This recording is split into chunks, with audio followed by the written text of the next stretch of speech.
Hello, मी अमिता चितळे. आज आपण बोलणार आहोत न्यूरोडायव्हर्जंट मुलांच्यासाठी लागणारं स्पेशल पेरेंटिंग आणि आपण घरी कशी एन्व्हायरमेंट तयार करू शकतो ज्यांनी त्यांना उत्तम पद्धतीचा सपोर्ट मिळू शकेल.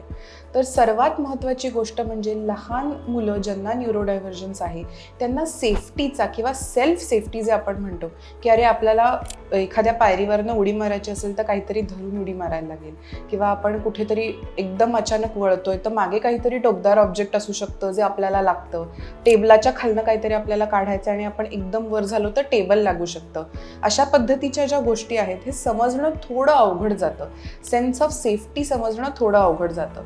सो याच्यासाठी आपल्याला असं केलं पाहिजे की घरी ॲटलिस्ट ही बेसिक सेफ्टी मेंटेन करता आली पाहिजे. म्हणजे कॉर्नर प्रोटेक्टर्स असतील किंवा एजला लावणारे काहीतरी सॉफ्ट सर्फेसेस असतील ज्याच्याने आपटाआपटीचे प्रकार कमी होतील.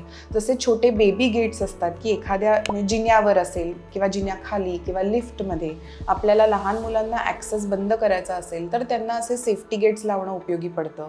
तसंच दाराच्या कड्यांना आपल्याला सेफ्टी लॉक्स लावता येतात जेणेकरून मुलं ते ऑपरेट करता येत नाही. तर हे सेन्स ऑफ सेफ्टी आणणं घरामध्ये ही अटमोस्ट इम्पॉर्टंट आहे, कारण की ही गोष्ट ते वयाप्रमाणे शिकत जातात. इनिशियली एकदम त्यांना हे गोष्ट समजत नाही. तशीच दुसरी गोष्ट म्हणजे आपल्याला त्यांच्यासाठी एक प्रेडिक्टेबल आणि कन्सिस्टंट रुटीन करायला लागतं घरी. सुद्धा घरचं जे लाईफ असतं की सकाळी उठायचं, आवरायचं, ब्रेकफास्ट करायचा, शाळेला जायचं, शाळेतनं परत आल्यावरती ज्या ॲक्टिव्हिटीज असतात, दुपारचं जेवण असेल, झोप असेल, त्याच्यानंतरची स्पोर्ट्सची ॲक्टिव्हिटी असेल, न्यूरोडायव्हर्जंट मुलांना कन्सिस्टन्सी आणि रुटीन प्रचंड आवडतं आणि ते खूप चांगलं रिस्पॉन्ड करतात अशा पद्धतीच्या कन्सिस्टन्सीला. सो जर आपण त्यांना सांगू शकलो की आपण फॉलो करू शकलो की त्यांचं रुटीन हे असंच असणार आहे, बी गोष्ट ही ए नंतर होणार आहे, बी नंतर सी गोष्ट होणार आहे, एक्सेट्रा एक्सेट्रा, तर ते या गोष्टीला रिस्पॉन्ड चांगलं करतात आणि त्या ॲक्टिव्हिटीमधनं जे आपल्याला एक्सपेक्टेड स्किल असतं ते ऑब्झॉर्व करायची कपॅसिटी पण जास्ती होते. तसंच आता आपल्याला एखाद्या ॲक्टिव्हिटीमध्ये काही चेंज आणायचा असेल किंवा एखादी हॅबिट जी झालेली आहे ती बदलायची असेल तर त्याच्यासाठी आपल्याला त्यांना ॲडव्हान्समध्ये प्रिपेअर करणं हे अत्यंत गरजेचं असतं. तर फॉर एक्झाम्पल दिवाळीच्या सुट्टीनंतर शाळेत जाणं, म्हणजे 7 ते 8 दिवसांचा लॉंग ब्रेक झाल्यावरती शाळेत परत जाणं, ही सुद्धा एक खूप मोठी बदलाची गोष्ट आहे for a small neurodivergent child.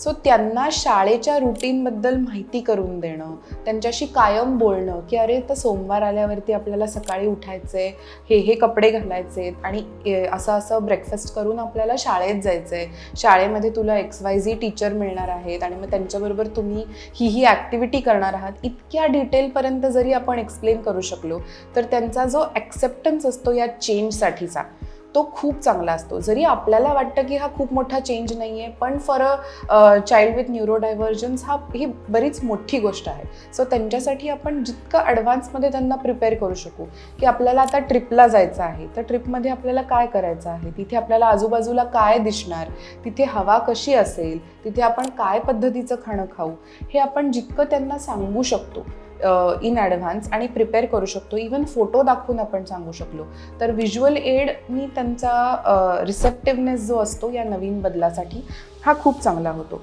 तसंच जी नॉन व्हर्बल न्यूरोडायव्हर्जंट मुलं असतात त्यांच्यासाठी फ्रस्ट्रेशन कमी करण्यासाठी पेरेंट्सनी जर साईन लँग्वेज लवकर शिकली, म्हणजे बेसिक साईन्स असतील की मला अजून हवं आहे, मला हेल्प हवी आहे किंवा मला एखादी गोष्ट हवी आहे किंवा एखादं पुस्तक उघडायचं आहे, एखादा बॉक्स उघडायचा आहे, काहीतरी टेबलच्या खाली गेलेलं आहे, काहीतरी भांड्याच्या आत आहे, या ज्या बेसिक साईन्स आहेत या जर आपण मुलांना शिकवू शकलो नॉन व्हर्बल मुलांना, तर त्यांचं जे इनिशियल फ्रस्ट्रेशन असतं ते mostly because of lack of communication skills येतं की त्यांना जे हवं आहे हे ते सांगू शकत नाहीत त्यांना काय हवं आहे. तर या बेसिक सायन्सनी आपण ॲटलिस्ट तो पहिला टप्पा पार पाडू शकतो, म्हणजे त्यांना एक सेन्स ऑफ कॉन्फिडन्स येतो की मी कम्युनिकेट करू शकते किंवा करू शकतो की माझे काय नीड्स आहेत.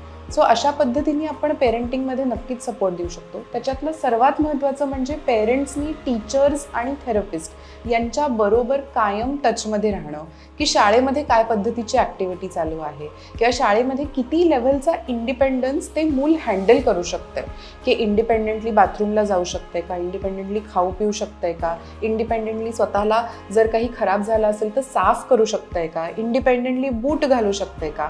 जर एवढ्या सगळ्या गोष्टी ते मूल शाळेत शाळेत करू शकत असेल तर पेरेंट्सना कितीही अवघड गेलं हे फॉलो करणं किंवा कितीही वेळ म्हणजे टाईम कन्झ्युमिंग असलं तरीसुद्धा ती प्रॅक्टिस घरी फॉलोच केली गेली पाहिजे. तसंच थेरपिस्ट बरोबर काही पद्धतीचं काम जर चालू असेल, सेन्सरी असेल किंवा बॉडी बॅलन्स रिलेटेड असेल किंवा व्हर्बल रिलेटेड असेल, तर या सगळ्या गोष्टी आपल्याला घरी फॉलो करणं आणि होमवर्कसुद्धा तितक्याच कन्सिस्टन्सीनी करणं हे खूप गरजेचं असतं. जर पेरेंट्स, टीचर्स आणि थेरपिस्ट या सगळ्यांचं काम सिमिलर लाईन्समध्ये चालू असेल तर आपल्याला नक्कीच पॉझिटिव्ह चेंजेस झालेले दिसतात मुलांमध्ये.